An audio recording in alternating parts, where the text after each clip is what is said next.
What's going on, y'all? Welcome back to Nerds and Nachos. Really quick before we get into everything, head on over to Etsy and check out Thrill of Possibility deck boxes.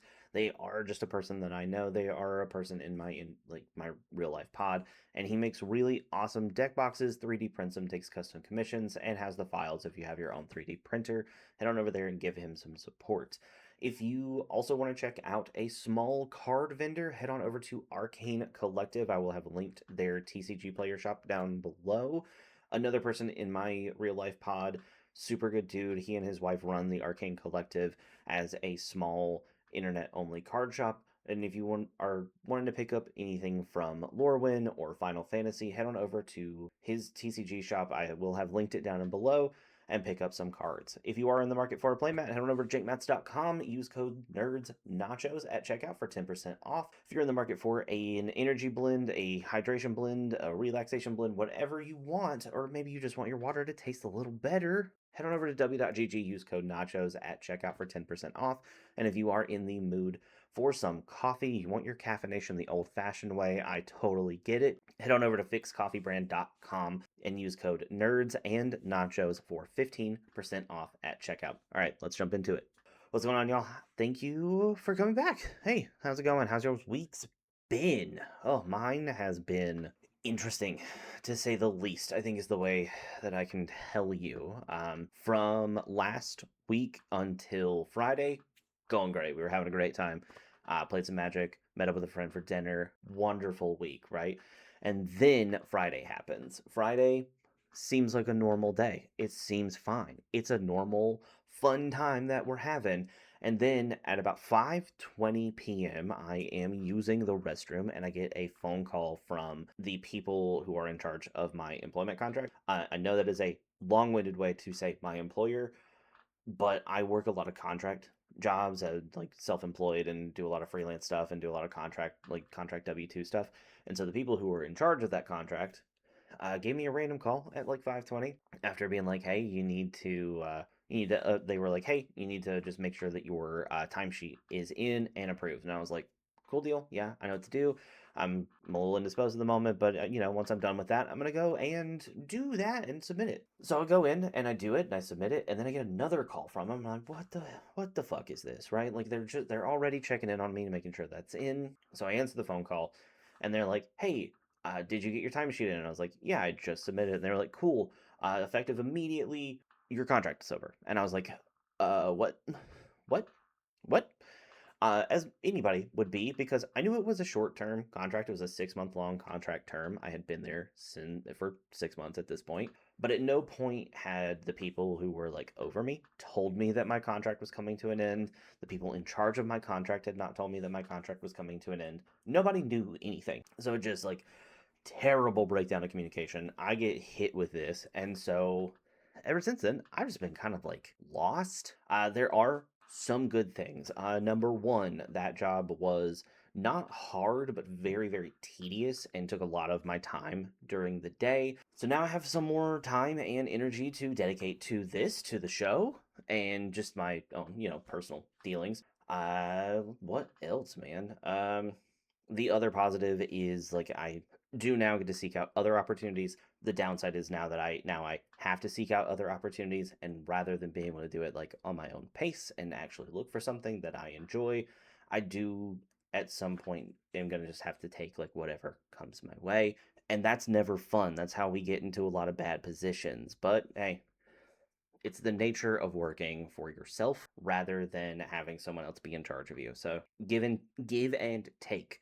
This is one of the worst ways it's ever happened, though. So if you want to help out, you can jump over to Patreon and join over there, and just help us out a little bit. Help it Anything that you give helps us out and helps the show continue to get made. Okay, that's enough of that. What am I talking about? So last week I talked about snowball decks, but the more prominent thing that we were talking about is the ban and restricted list and the updates to the Game Changers list. And I wanted to talk about the update to the Game Changers list. So 3 cards got added, 2 because they were unbanned, and 1 because it was pushed up. So the first one is Biorhythm. Biorhythm was added to the Game Changers list because it was unbanned. It is a 10, no, 8 mana sorcery. Every opponent's life total becomes equal to the number of creatures they control. I believe that is 6 and 2 green. Then we have Lutri, who is 1 and I hit 2 hybrid red or blue. Who said with Flash, he's a 3/3, I think, and says whenever you cast Lutri, copy target instant or sorcery spell you control. You can choose new targets for the copy. He is still banned as companion, but is now a game changer and off the banned and restricted list. The third one, and the one that I have kind of built today's video and episode around, is Farewell. 4 and 2 white for a board wipe that gets rid of everything. When is a board wipe too good? Board wipes have been around since the beginning of the game. They function kind of just like as a reset button for the game and help the board state, especially in a 4-person commander game. Every game, someone's going to jump out into the lead. That's just kind of a law at this point. Someone's always going to jump out in front, have a scary board presence, and so a board wipe is needed to rein that player back in and slow them down and even the game out for the rest of everybody. Equalize everything. This is just a simple function of the game, but now, with the prevalence of Farewell, there has been a shift. Farewell, as I said, it's a sorcery for 4 and 2 white mana that reads, choose one or more. Exile all graveyards, exile all creatures, exile all artifacts, and exile all enchantments. I've gotten that a little out of order, but that those are the 4 modes that you can choose, and you can choose one or more. So you can choose all 4, you can choose 3, 2, or 1, however many you want to do. Now, because of its flexibility to hit everything a deck is trying to do, and it slows the game down to an absolute crawl, it has been very maligned since its release in Kamigawa Neon Dynasty. I remember when it first came out, I was playing during Kamigawa. Farewell was not as maligned. It took about a year or so for that to happen. But once it started, I think people playing Commander realized that it does very much slow the game down to a point that a lot of players didn't want to play that card or play against that card. It was seen as the board wipe that was too powerful. Gone were the days of just doing one of these things. So there's spells that exile all graveyards, spells that destroy enchantments and artifacts and creatures. But they all do just one of those.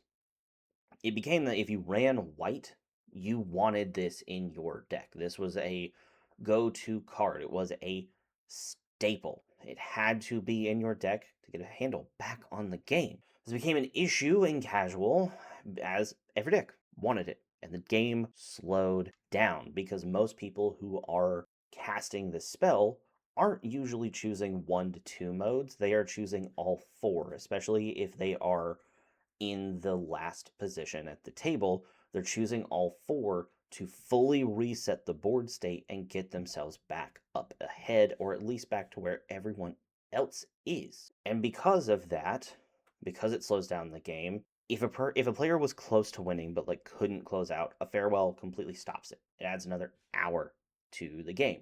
Now, again, this could be said for any board wipe, like Damnation, Wrath of God, Blasphemous Act, Winds of Abandon, I think, is one. But there or others. But what separates Farewell is that modal flexibility. So previous to Farewell, there was Austere Command, and Austere Command was Farewell before Farewell came out. Austere Command is a bit more narrow, as it is choose 2, I think, and it's also 4 and 2 white. It is destroy all artifacts, destroy all enchantments, destroy all creatures with mana value 3 or power 3 or less, and destroy all creatures with power 4 or greater. So it is a little bit tighter. It's not just destroy all creatures, and you can't destroy all artifacts and then destroy all creatures. And if there's indestructibility, you can't get around that the way Farewell does. Austere Command also doesn't hit graveyards. It only destroys creatures. It only destroys. Farewell is modal, but it's not limited to the 2 choices. It also hits graveyards and just, everything. It hits everything. And that's why it's so maligned, but also really good. So in the most recent BNR, we've talked about it. It was listed as a game changer. Oh man. So no longer is Farewell a bracket 2 card, and this decision has had some players skeptical. On paper, it's a modal, flexible board wipe available to lower power decks that could equalize the game in a way that helped other players and could neuter certain decks in a time when they needed to be. If you were an artifact or enchantment deck in bracket 2, it allows you to handle the creature or graveyard decks that are getting out of control without slowing yourself down. And the opposite's true too, like I've touched on. If you're a creature deck or a graveyard deck, you just wipe out all the artifacts, all the enchantments, and now you are fine. It doesn't hurt your own strategy, where a normal board wipe wouldn't do that, or you'd have to spend more than 6 mana on casting multiple cards. Personally, I'm torn how I feel about it. I do ultimately agree with the decision to move it to the game changer list, but I'm torn on it not being available in bracket 2, if that makes any sort of sense whatsoever. On one hand, it reduces the amount of board wipes in bracket 2 games and precon games. Making those games have less board wipes makes them more fun and shorter, because no one wants to sit down and play a 4-hour game of Magic. By the 3.5-hour mark, you're kind of checked out. But at the same time, because of the flexibility of the card, it can warp the game in the direction of the player that cast it very easily, as long as they don't choose every mode of the spell, or even if they do. That's kind of the point of it, right? If you are in bracket 2 and you are the artifact player, you want to get rid of graveyards, creatures, and enchantments, allowing your artifacts to continue to do what they're doing, you to churn and burn through the rest of the table. And the same goes for all of the other types of decks. If you're already in the lead, you want to cast it and choose one, maybe two, to hit all of the other decks at the table except for yours. And this can have the person who cast Farewell push further into the lead, and that helps them achieve that very easily. And depending on how they're playing, they can do this very quickly. But it also changes the game when the player who's not in front casts it. That's, I think, the whole point of this and why it got put to the game changer list. It doesn't really matter who has cast this card. As long as it is cast, the game is warping towards where that player is and allowing them to either push further ahead or bring everyone back to where they are. It deals with indestructible, it deals with overwhelming board states, all for a really decent amount of mana. Adding it to the game changer list does remove this ability from bracket 2 games and forces them to run more cards that do these things. So the first one that comes to my mind is Beyond the Quiet.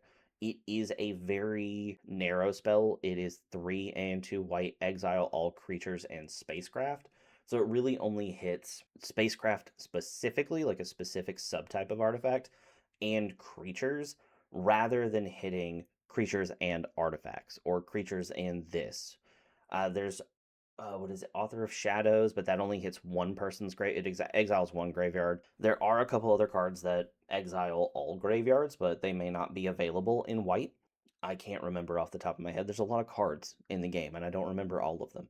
There are cards that exile enchantments, but as far as broad sweeping enchantment removal, I'm not sure how much of it exists. Again, there's a lot of cards. I don't really remember it. I don't remember every card. I have a weird knowledge of a lot of them, but I don't remember exactly every card. And that's kind of where I'm torn, because I do agree it was the right choice. There are more games that are defined by Farewell being cast than there are games that are not defined by Farewell being cast. And I know that's kind of a roundabout and circular sentence to say the card is so impactful and causes such a shift when someone taps that six mana that it does change everything. There have been very few games that I personally have been in that when a Farewell has been cast have not been shifted dramatically. There was one that I was in a few weeks ago where I was playing against an Arna Kennerud deck.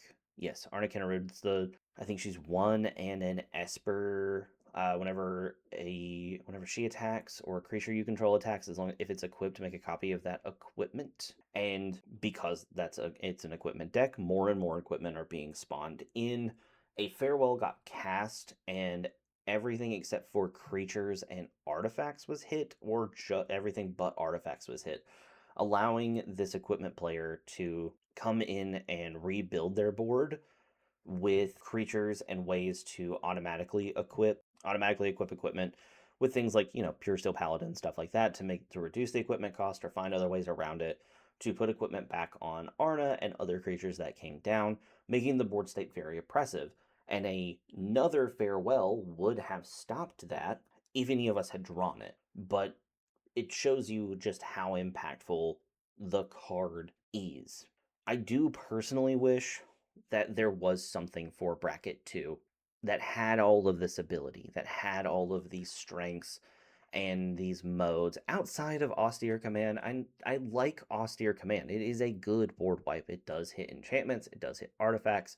The issue with it is if someone is playing an artifact deck, there are multiple ways to generate a ton of mana that are not on the Game Changers list that will allow you to play a Darksteel Forge quickly. This is a 9 mana artifact. It says all artifacts you control are indestructible. It itself is indestructible. So unless you have a mass bounce spell like Cyclonic Rift, or I think Aetherize only hits creatures, you have to have like a mass bounce spell to bounce everything back to hand to make things able to be destroyed, which, making things indestructible completely negates Austere Command.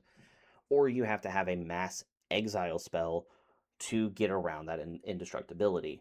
And I just wish there was still something for Bracket 2 that had that ability to get around indestructibility.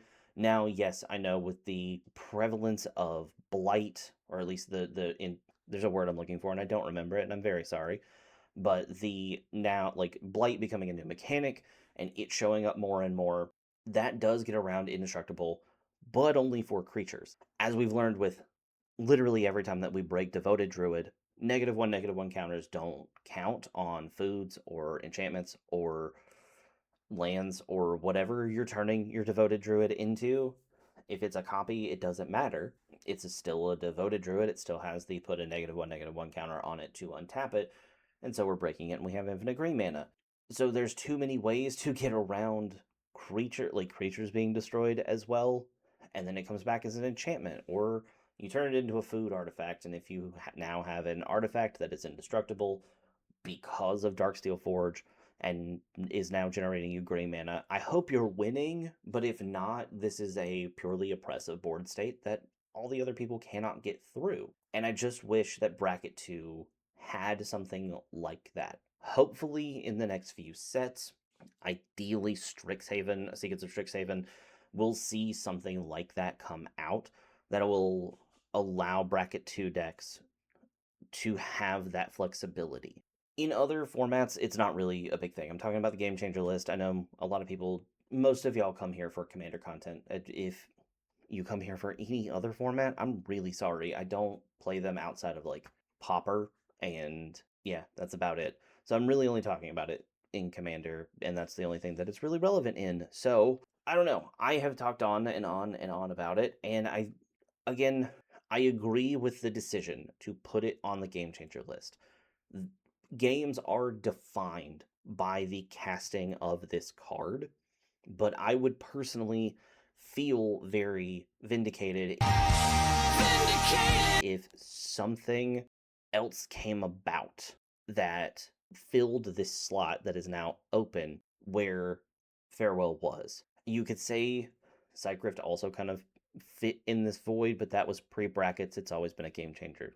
But anyway, before I get back on another soapbox, thank you all so much for watching. If you want to support this show, you can do so by giving us a like and a subscribe here on YouTube, or a listen and a 5-star review over on Apple Podcasts, Spotify, or Amazon Music. If you want to support the show financially, there are a couple ways you can do it. You can head on over to Patreon. On our Patreon, we have tiers from $1 all the way up to $100. If you want to test it out, I say go for the $5 tier. At $5 a month and above, you get zines sent to you every day. I hand draw these every month and send them to you. Sometimes they're on time, sometimes they're late, mostly they're late, but it's how it goes. I draw these, I fold these, I cut these, and I mail them out from the post office straight to you when you sign up. If you want to support more at $10 and above, you get a monthly set of proxies sent directly to your door, or not monthly, quarterly set of proxies every 3 months. I'm not making these this many. I'm not making that many. It is a set of proxies that I kind of run like a secret, like a personal little secret layer. This is from the first one. It is a Platinum Angel, and the back is just the logo. So that's what they look like. They have the minimalist style to them. They're super fun and just, a little extra thing that you get for supporting the show. Thank you. A huge shout out to our patrons, Sarah, Kate, Ian, Jenny, Grayson, and Jake. Thank you all so much. Could not do this show without you. And thank you all so much for watching and for listening. And I hope you have a great week.